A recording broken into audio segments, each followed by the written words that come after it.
Okay, we've only got 5 amazing minutes left with both these gentlemen. John Shirley, of course, the state chapter head of Oath Keepers, and the founder, Stewart Rhodes, here with us. We were talking during that 1-minute break about something so important. What I'm saying is the feds are creating a spy network through InfraGard of dentists, of doctors, of quote, professionals to spy on people. They've approached my dad. They've approached other dentists he knows. I mean, this is a massive program. They know this vacuum's coming, so they're trying to create a federally, locally controlled militia. We need the true local. I mean, guys, talk about that. Right, they're trying to co-opt every infrastructure in the state and local government, the police. We've seen the working group for countering violent extremism that Southern Poverty Law Center is now sitting on in DHS. Their recommendations is to train and reach into mental health workers, family service workers, teachers, enlisting all of them. Cable repair guys. Yeah, everybody to spy on and to combat violent extremism. Firemen. Yeah, absolutely everyone. That's why we reach out to all of those institutions as well. We reach out to police and fire because we understand that they're being told right now, if you go into a home and you see something suspicious, let us know about it. So taking fire. And they're not even really saying piles of cocaine. It's if you go in there and they got reloading equipment, we're seeing realtors calling police on people when they see reloading or guns. Right, they're causing hysteria, and because of the ignorance of people about what is legal and not legal in the United States, they're criminalizing things that aren't yet criminal, but they're doing it inside the heads of people and getting them to think that you're a bad guy if you have guns. And so like John was saying earlier, the nationalization of the police and the federalization of the police is really, very much the same thing that happened in Germany under the Nazis. They nationalized the police, and they co-opted the independence of the local provinces, and we're seeing that right now. You've got sheriffs who are, rolling around in these, $100,000 command vehicles that the DHS gives them. Your sheriff cannot be independent and be dependent at the same time. And the feds are moving in many states to get rid of sheriffs altogether. Right, well, they want the sheriff to be an appointed official. Yeah, and that's getting rid of them. I mean, that's right. Yeah, it's gutting what the sheriff does, what the sheriff is. Well, that's an attack on the Constitution right there. That's in all the state constitutions, the sheriff.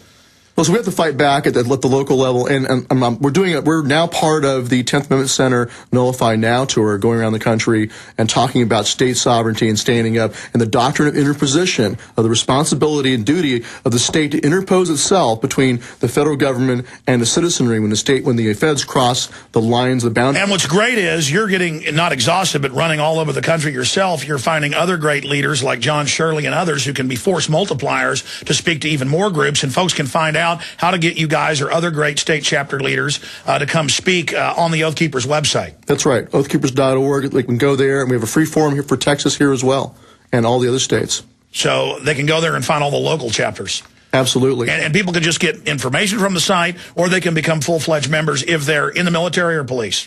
And they can be also associate members if there's an average citizen who wants to support our mission. But you don't have to join if you don't want to. And I understand fully why some police officers and active duty military would not want to. I understand that we're concerned about being purged out of their job. So we don't ever pressure them. But you come to a point where, that's why I admire John Shirley here, active sergeant in Houston. There comes a point where silence isn't golden, it's yellow. And I understand some folks are really highly classified things, other things can't. But it's time to just be counted, stand up and say, I'm not afraid anymore. Some people are like, oh, Alex, you better watch it. They'll get you. Yeah, I know. They'll get me and my family if I don't have courage. There comes a time you got to stand up and say, look, that's it. They're already coming down on us. That's why I admire both of you. Well, frankly, to the veterans, I say, you've got no reason not to stand up. Current serving, I can see that. It's kind of nice to have, the iceberg theory of the visible tip like him, but there's also the guys you don't know are there. And that makes the elites worry and stay awake at night. And they know we've got truth and justice on our side. And people hunger for that. I mean, we're good. People can sense it. They know it. We're historically right. They can see all the signs that we've been right. And it's just make a choice, folks. Decide where you're going to be in history. I mean, don't wait till later, lying in your beds, wishing many years from now, as Braveheart said, that you'd done the right thing. Well, as Thomas Paine said, if there is going to be trouble, let it come in my day so that my child will have peace. And that's how I feel about it. I'm going to die anyway. So let's stand up right now. And if we all stand up together, we can't be stopped. No, we can't be stopped. We got the good guys. They got the bad guys. The bad guys are a bunch of scum, folks. We can defeat these people. Gentlemen, great having you in here with us. Amazing. Webster